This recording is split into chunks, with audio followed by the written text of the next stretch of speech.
Lo que acaban de presenciar en las últimas 72 horas marca un punto de inflexión en el orden mundial que conocíamos.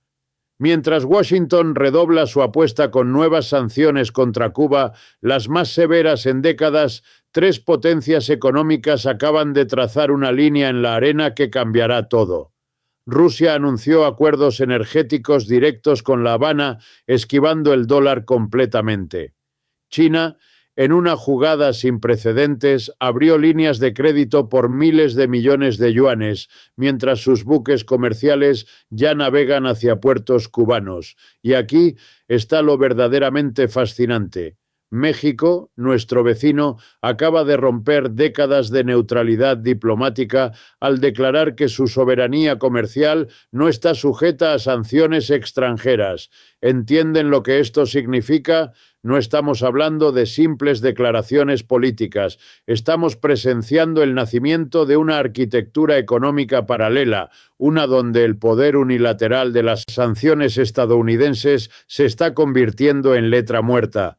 La pregunta ya no es si el sistema cambiará, sino qué tan rápido nosotros como ciudadanos entenderemos las consecuencias reales de vivir en un mundo multipolar donde las reglas del juego se están reescribiendo frente a nuestros ojos. Permítanme explicarles exactamente qué está pasando aquí, porque lo que vemos en los titulares apenas rasca la superficie de una transformación que lleva décadas gestándose y que ahora finalmente está explotando ante nuestros ojos. Cuando Donald Trump firmó esas nuevas sanciones contra Cuba, no estaba simplemente continuando una política anticuada de la Guerra Fría, estaba, sin saberlo quizás, acelerando el proceso mismo que Estados Unidos ha intentado evitar durante más de 70 años, la pérdida de su hegemonía económica global. Y aquí está lo irónico, lo verdaderamente fascinante de todo esto. Cada sanción, cada restricción, cada amenaza de castigo económico que Washington impone sirve como combustible para que el resto del mundo construya precisamente los sistemas alternativos que eventualmente reemplazarán al dólar y a las instituciones financieras controladas por Occidente. Entonces vamos a desempacar esto capa por capa, porque necesitan entender la profundidad de lo que está ocurriendo. Rusia no simplemente dijo que enviará petróleo a Cuba.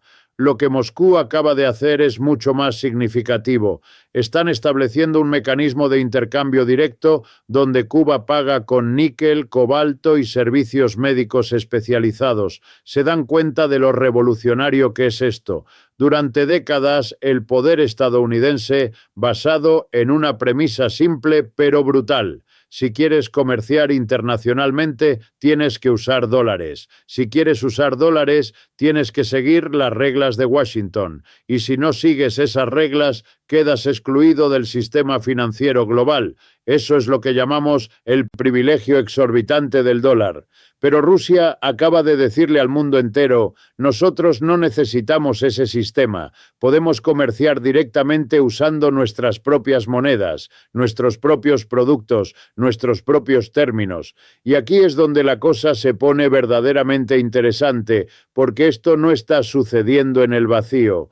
China, la segunda economía más grande del planeta, observó lo que Rusia hizo y básicamente dijo, nosotros también jugamos. Beijing anunció líneas de crédito masivas para Cuba denominadas en yuanes, no en dólares. En yuanes están financiando la reconstrucción de la infraestructura eléctrica cubana. Están comprando níquel cubano para sus industrias de baterías eléctricas. Están invirtiendo en puertos cubanos que eventualmente conectarán con la iniciativa de la Franja y la Ruta. Cada uno de estos movimientos es un ladrillo más en la construcción de un sistema económico global que opera completamente al margen de las instituciones creadas después de la Segunda Guerra Mundial. El Banco Mundial, el Fondo Monetario Internacional, el sistema SWIFT de transferencias bancarias. Todas estas herramientas que Estados Unidos ha usado durante décadas para proyectar poder están siendo sistemáticamente evitadas. Pero esperen, porque México es donde esta historia se vuelve absolutamente fascinante para nosotros aquí en Estados Unidos. México tradicionalmente ha mantenido una postura de no confrontación con Washington. Recuerden, comparten una frontera de más de 3.000 kilómetros. La economía mexicana está profundamente integrada con la estadounidense a través del TEMEC. Millones de empleos en ambos lados de la frontera dependen de ese comercio. Entonces, cuando el presidente de México sale públicamente y dice que la soberanía comercial de su país no está sujeta a las sanciones extranjeras, cuando anuncia que México continuará comerciando con Cuba sin importar lo que Washington diga, eso es un momento histórico. México diciendo: nuestra dignidad nacional, nuestro derecho a decidir con quién comerciamos, vale más que el miedo a las represalias estadounidenses, y necesitan entender el contexto más amplio de por qué México está tomando esta posición ahora. Durante años, México ha estado navegando una relación increíblemente compleja con Estados Unidos. Por un lado, necesitan el acceso al mercado estadounidense. Por otro lado, han visto cómo Washington trata a sus socios. Han visto las sanciones contra Rusia devastar economías. Han visto cómo Estados Unidos abandonó el acuerdo nuclear con Irán, a pesar de que Irán estaba cumpliendo con todos sus compromisos. Han visto cómo las promesas estadounidenses valen poco cuando cambia la administración. Entonces México, al igual que muchos otros países, está llegando a una conclusión inevitable. Depender exclusivamente de Estados Unidos es estratégicamente peligroso. Necesitan diversificar sus relaciones económicas y políticas. Ahora, déjenme llevarlos más profundo en la economía política de todo esto, porque aquí es donde Richard Wolff realmente nos ayuda a entender las fuerzas materiales en juego. Las sanciones económicas son en esencia una forma de guerra. No involucran bombas ni soldados, pero su objetivo es el mismo: quebrar la voluntad del adversario, causando suficiente sufrimiento económico, que la población se rebele o que el gobierno colapse. Estados Unidos ha perfeccionado este arte. Desde Irán hasta Venezuela, desde Corea del Norte hasta Cuba, Washington ha usado su control sobre el sistema financiero global como un arma, y durante mucho tiempo funcionó bastante bien. Países pequeños simplemente no tenían alternativas. Si querían comerciar, si querían acceder a capital, si querían que sus bancos funcionaran, tenían que someterse. Pero algo fundamental ha cambiado en los últimos 20 años.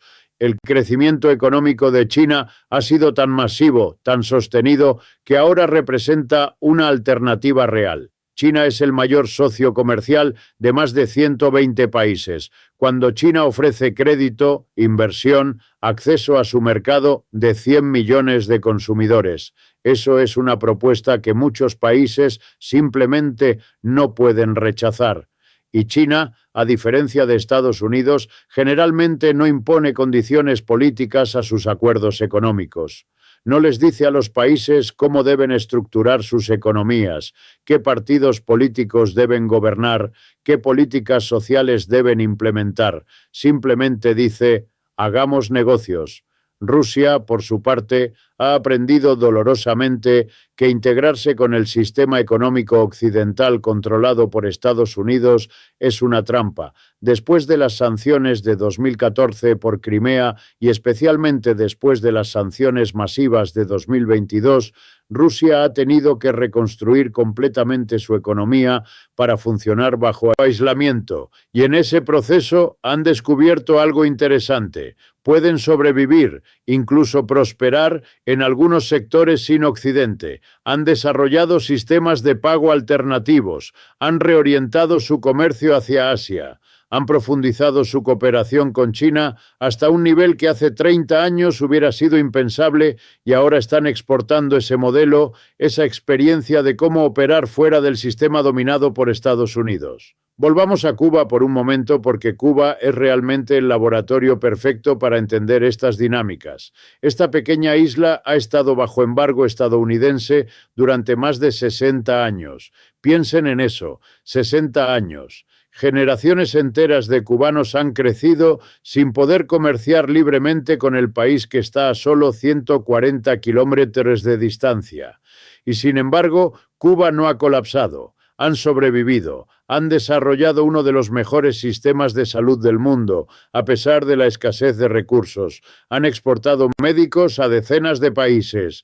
Han mantenido tasas de alfabetización y educación que muchos países ricos envidiarían. ¿Cómo lo han hecho? Adaptación, resiliencia y sí apoyo de otros países que se oponen a la hegemonía estadounidense.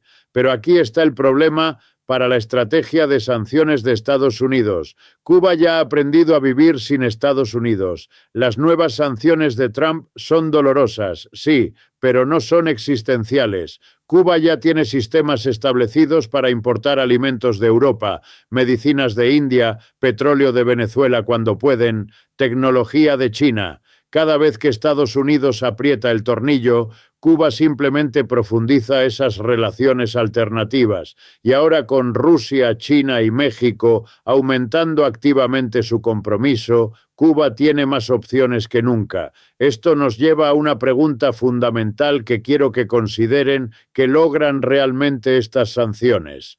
Oficialmente, el objetivo es presionar al gobierno cubano para que cambie, para que adopte reformas democráticas, para que respete los derechos humanos según los define Washington.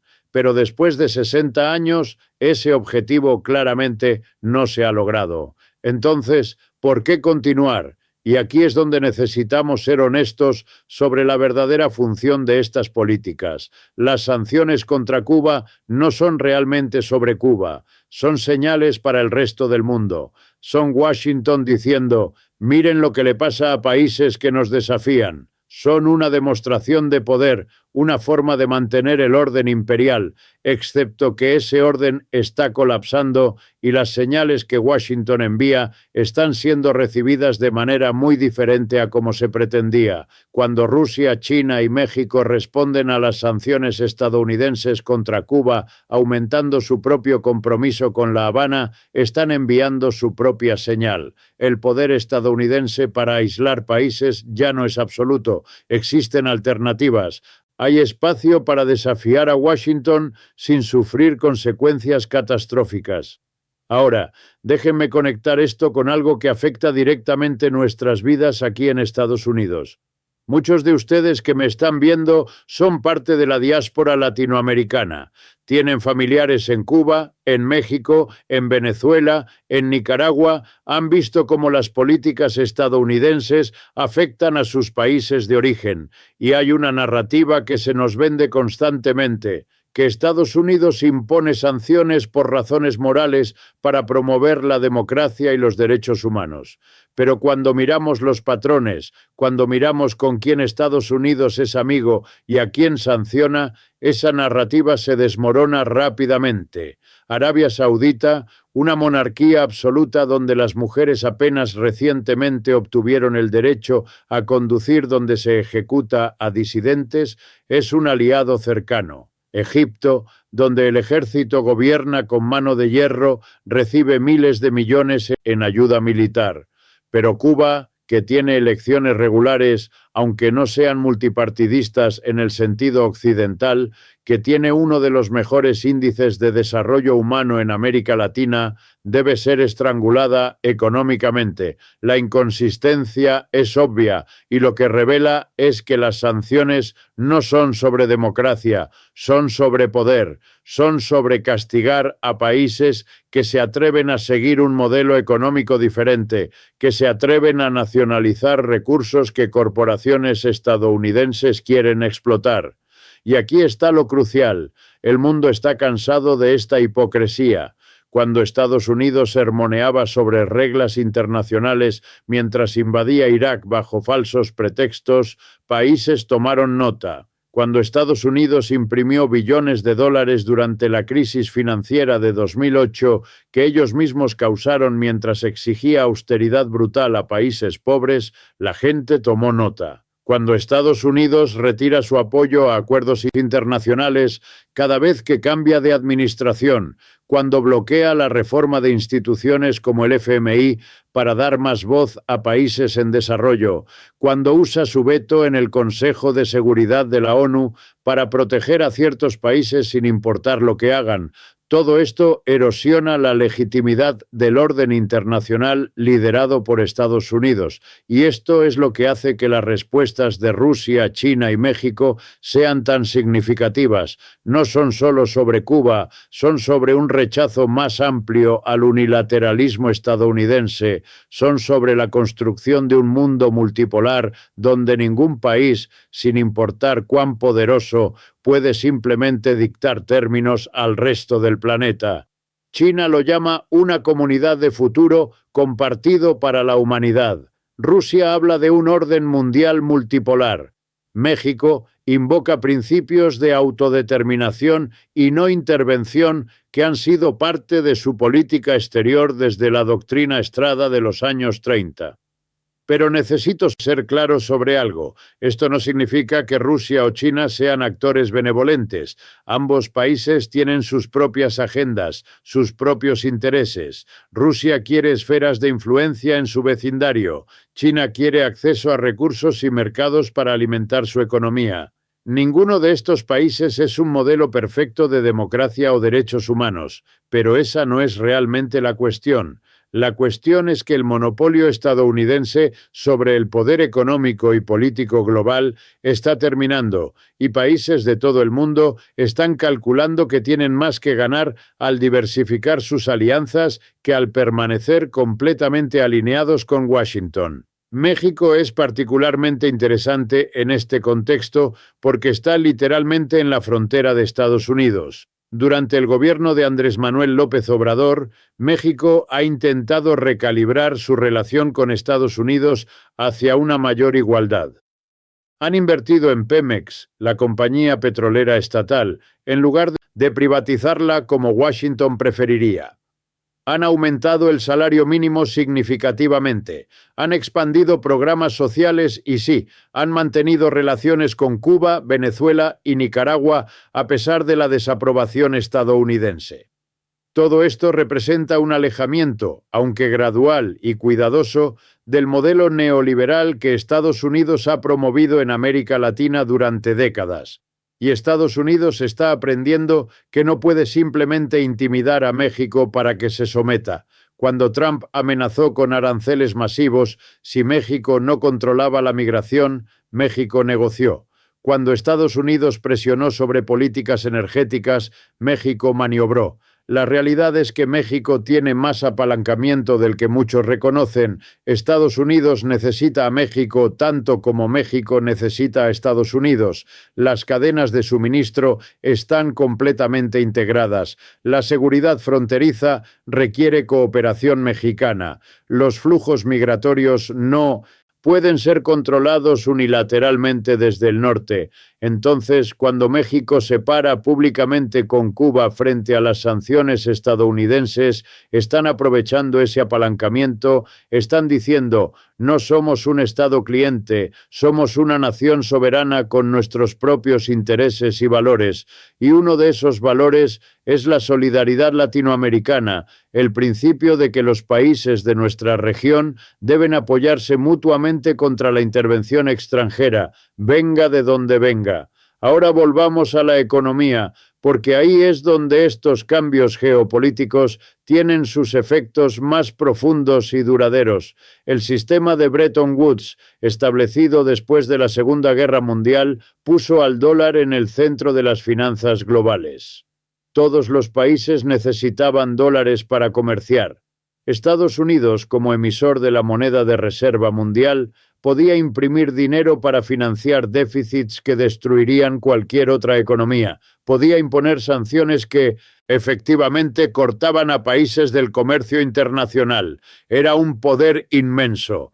Pero ese sistema solo funciona si todos están de acuerdo en participar y cada vez más países están construyendo alternativas. China ha establecido acuerdos de intercambio de divisas con docenas de países, permitiendo el comercio en yuanes y monedas locales sin pasar por el dólar. Rusia y China liquidan una gran parte de su comercio bilateral en sus propias monedas. Los BRICS, Brasil, Rusia, India, China y Sudáfrica, ahora expandidos para incluir países como Irán, Arabia Saudita, Emiratos Árabes Unidos y Egipto, están discutiendo seriamente la creación de una moneda común o al menos sistemas de pago que eviten el dólar.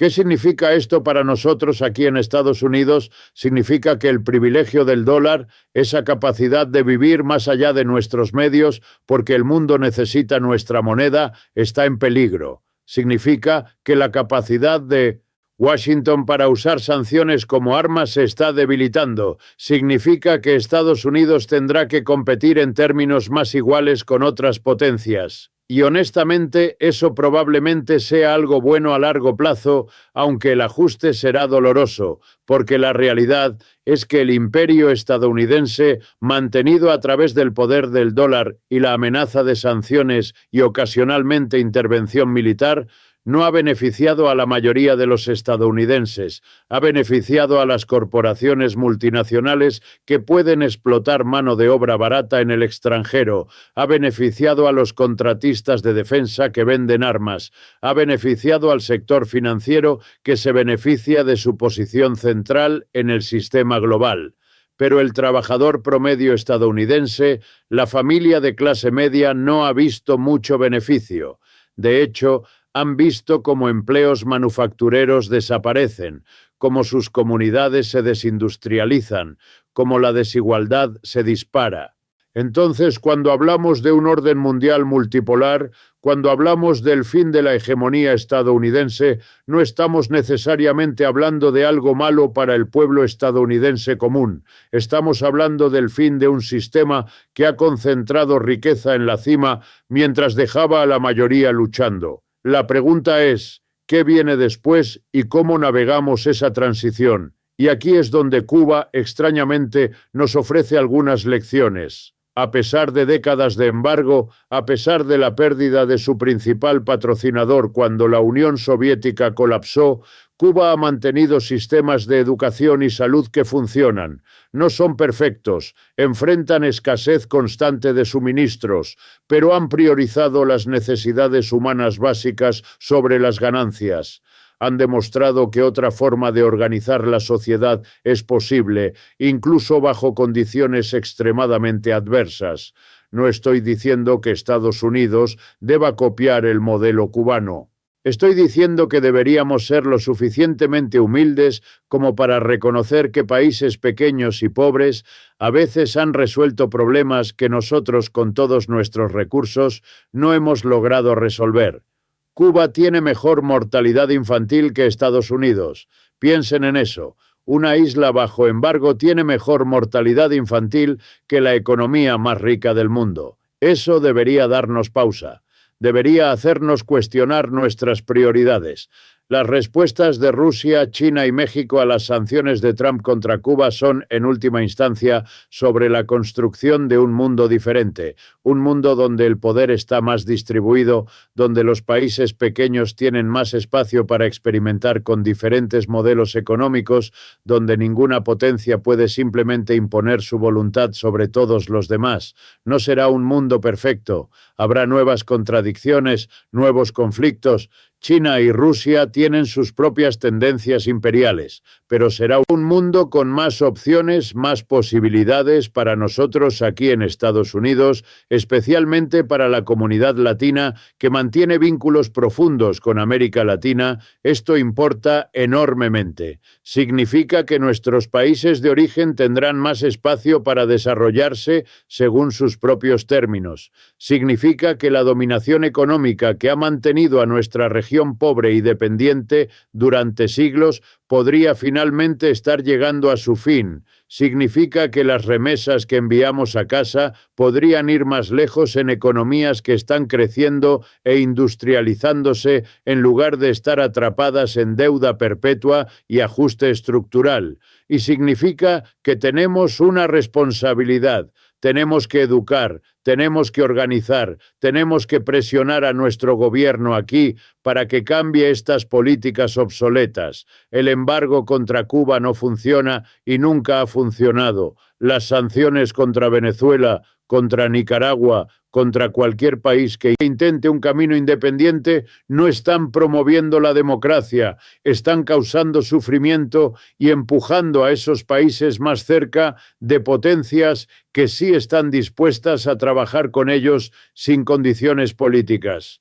Lo que estamos presenciando no es solo una disputa sobre Cuba, es un momento de reordenamiento fundamental del sistema internacional y la forma en que Estados Unidos responda determinará si navegamos esta transición pacíficamente o si nos aferramos al poder declinante con creciente desesperación y violencia. Históricamente, las potencias hegemónicas en declive no cedencia, recurren a la fuerza. Eso es lo que hace que este momento sea tan peligroso, pero también tan lleno de posibilidades. Estamos viviendo el fin del momento unipolar estadounidense. Las sanciones ya no funcionan como antes porque países como China, Rusia y México han construido alternativas reales. Cuba hoy tiene más opciones que en décadas y eso no es casualidad.